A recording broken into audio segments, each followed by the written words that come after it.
Hey again, today I'm going to be reviewing Perfect Chemistry by Simone Elkeles, and I'll start by reading what it says on the back of the book.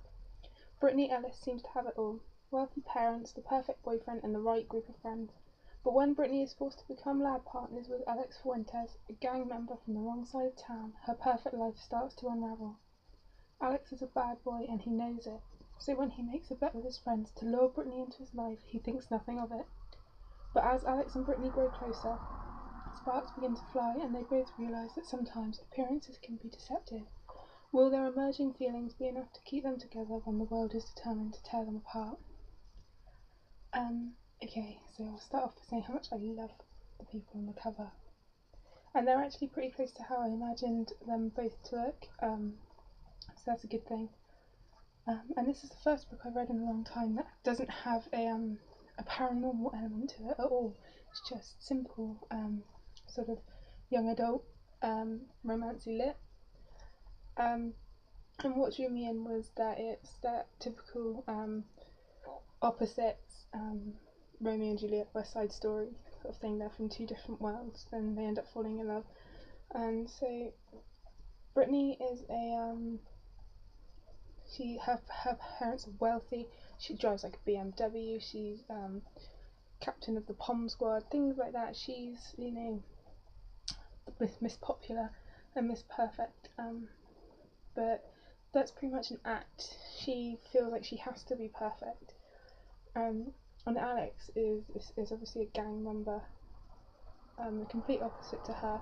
They get paired together, and they both find out that they're different to how they expected them to be, and so they, you know, feelings develop. But he gets involved in a bet to sleep with Brittany, and he thinks that's all it's going to be, just to sleep with her, but it doesn't. He starts to fall for her, and vice versa. So it's really good. It incorporates, you know, high school and love and the gang element to it, and these two different people fall in love. And what's good is, even though it's young adult, it doesn't sort of speak lower to you. It involves swearing, it involves sex, it has all that in there because it thinks you're mature enough for it, I suppose. It doesn't water things down, so it's good in that respect. I love both characters. I thought they were both really good, so that was obviously a plus. And the chapters alternate between Alex's view and Brittany's view, so you get both. You get a sort of overview of how both are feeling, and the development between them is great as well. They don't like each other straight away.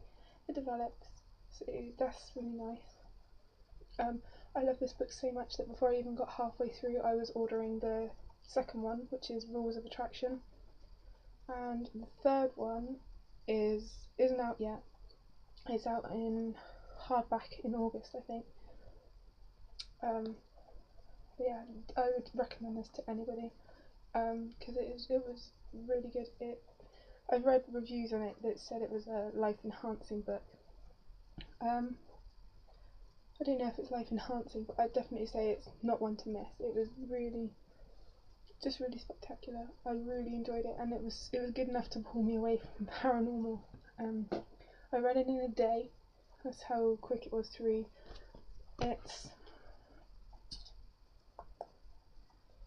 357 pages. Font's pretty standard. Yeah. And I liked the ending. It had a really amazing ending. I'm not going to give it away, but it really was awesome. So do check it out, because I cannot explain how much I am completely in love with this book. And when I probably read Rules of Attraction as soon as it arrives, although I am currently reading Dead Beautiful by Von Woon, but I haven't got that far into it yet. I'm 50 pages in, but I'm hoping to get that done before Rules of Attraction arrives, because then I'll be reading that. So, happy reading!